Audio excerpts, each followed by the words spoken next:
Hello, I'm Justine Willis-Toms. Welcome to the New Dimensions Cafe. Today I'm hosting Bruce Alderman. He's an affiliate faculty professor at John F. Kennedy University in the Consciousness and Transformative Studies and Holistic Counseling Psychology departments. He's an associate director of Blue Sky Leaders Certificate Program at the California Institute of Integral Studies, known as CIIS, and is co-creator, producer, and occasional host of the YouTube series, The Integral Stage.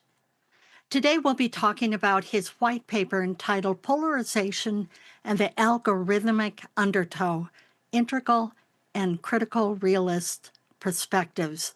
I'm speaking with Bruce at his home by remote connection. Bruce, welcome to the New Dimensions Cafe.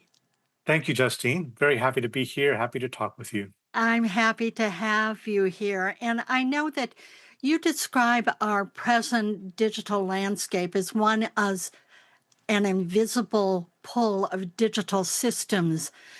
And what are the effects of the algorithmic undertow on our beliefs, our values, and our increased polarization? We've probably become familiar with words like an echo chamber or a filter bubble, where our information, our perspectives are reinforced and reflected back to ourselves. And there's a lot of preaching to the choir within that bubble.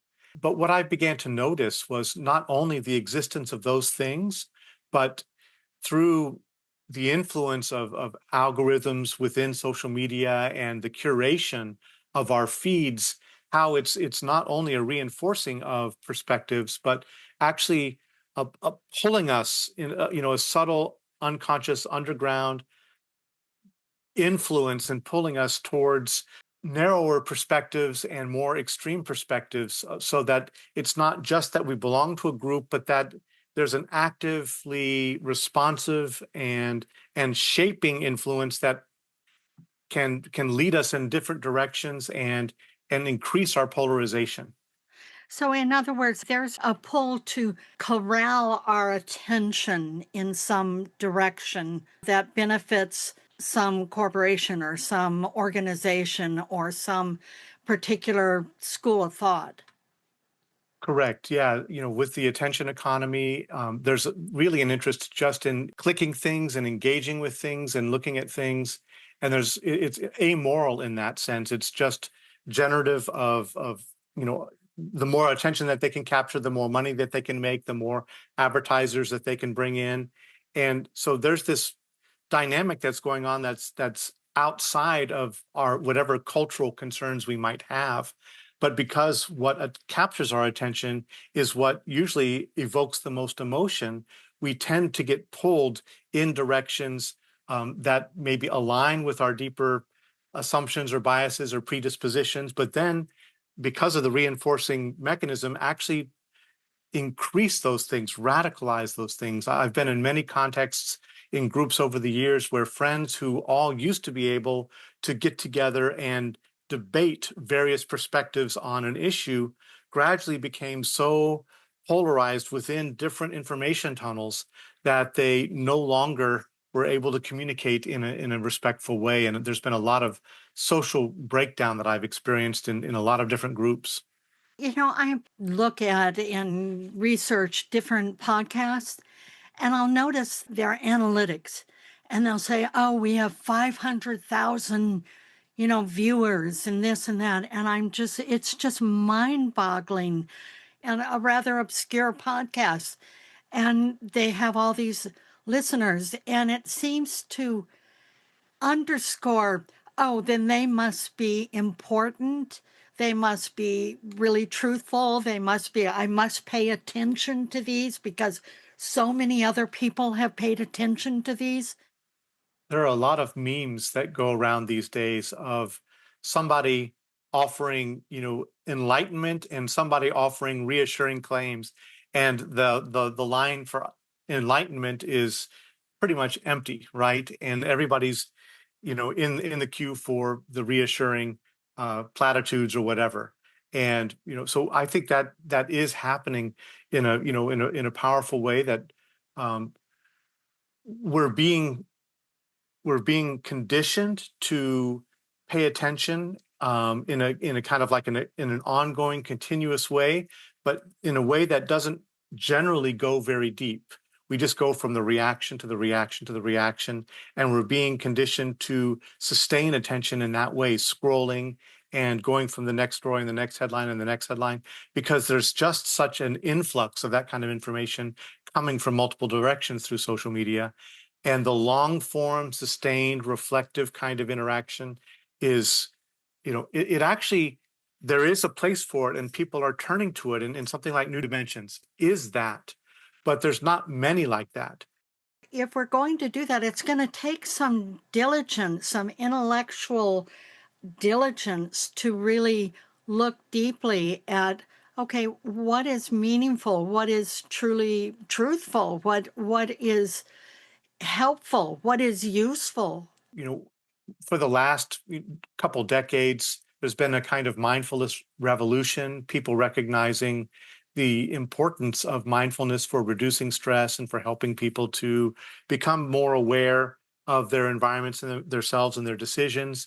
And I think beyond that, culturally, we need to develop a kind of cultural mindfulness and a digital mindfulness, and becoming aware of those internal psychological mechanisms and the external systemic mechanisms that lead us to narrowly fixate on our, on certain privileged perspectives and positions and biases, and that lead to increasing fragmentation and othering of others. We've got to engage in practices that help bridge those divides, and that's going to take definite, mindful, deliberate engagement to become aware of those mechanisms at play, and to begin to open ourselves uh, up to exposure to perspectives outside of the channels that we're increasingly being corralled into. We must know our own biases to be very strict with ourselves, more mindful of what it is I truly believe and what am I leaving out?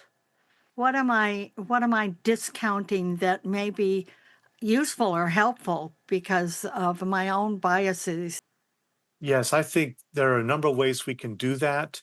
One is just to notice, pay attention to what is in your feed on social media, wherever you're engaging, and to deliberately select things that you normally wouldn't, and to follow that path for a little bit of time and watch its impact on you. In engaging that practice myself, you know, I've been exposed to my own biases, because sometimes I'll click on things that are not familiar deliberately as a test. But then as certain kind of perspectives come my way, I can also notice my annoyance coming up, and I don't want to see that. I don't want to engage with that. And we actually need to become aware of our reactivity around those things. So we can do deliberate um, you know, uh, practices. Sometimes, it's called a not doing exercise, where you do what you don't normally do in order to see what changes in your environment and yourself, and then learn about yourself from that. And then also just pay attention to what's going on in your body as you spend your time in social media. Are you ending up in an agitated place, in a closed place, in a reactive place? And then what are you going to do about it if you notice the somatic impacts of your social media diet on you?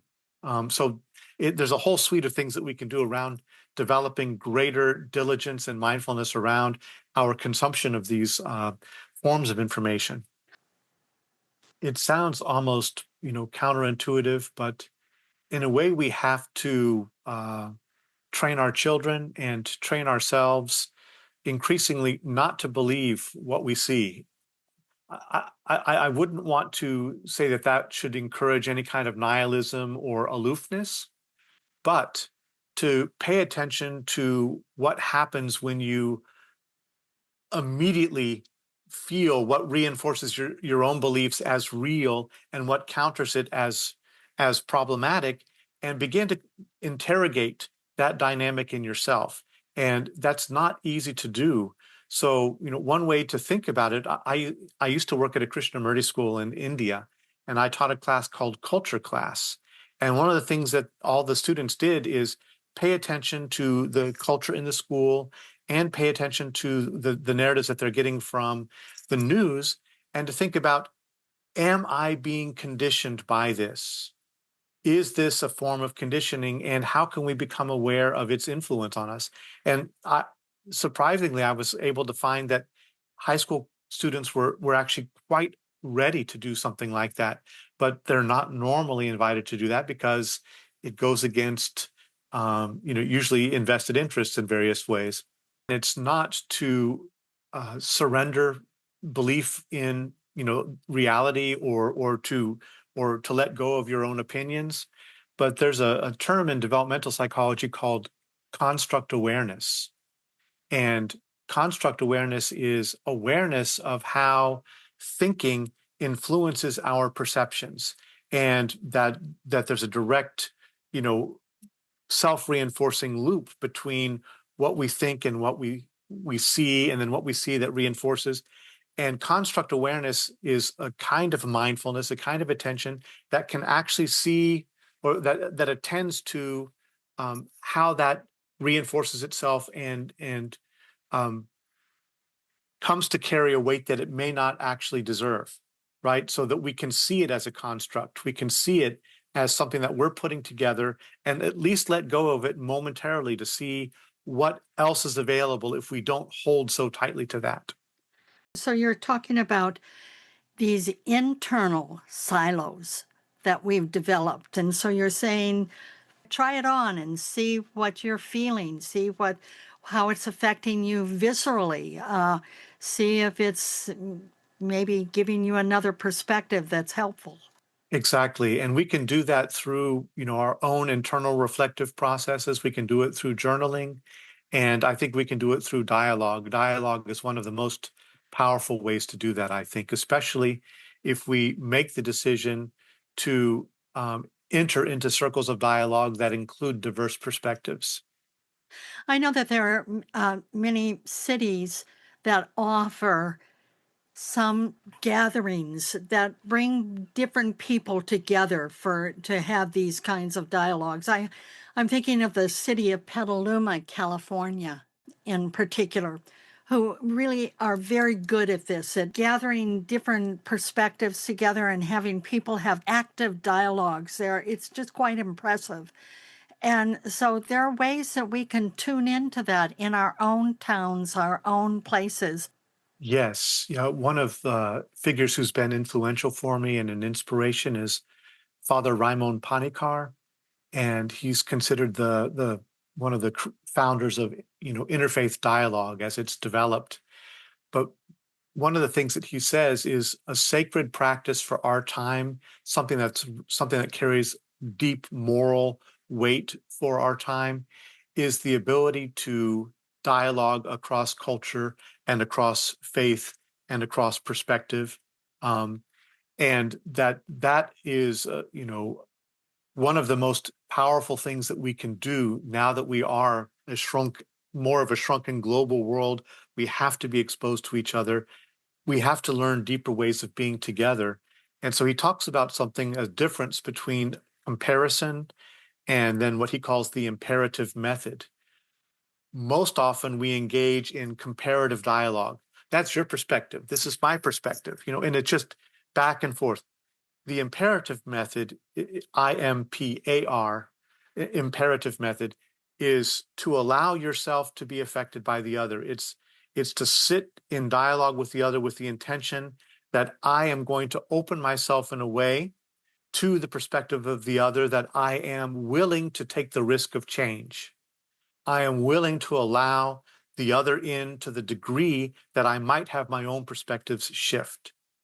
And it's not letting yourself go and surrendering into just believing anything, but it's a willingness to be in dialogue with the other intimately enough that you do them the respect that you would want them to have for you, which is to allow a perspective in to the degree that it can actually shift your whole landscape.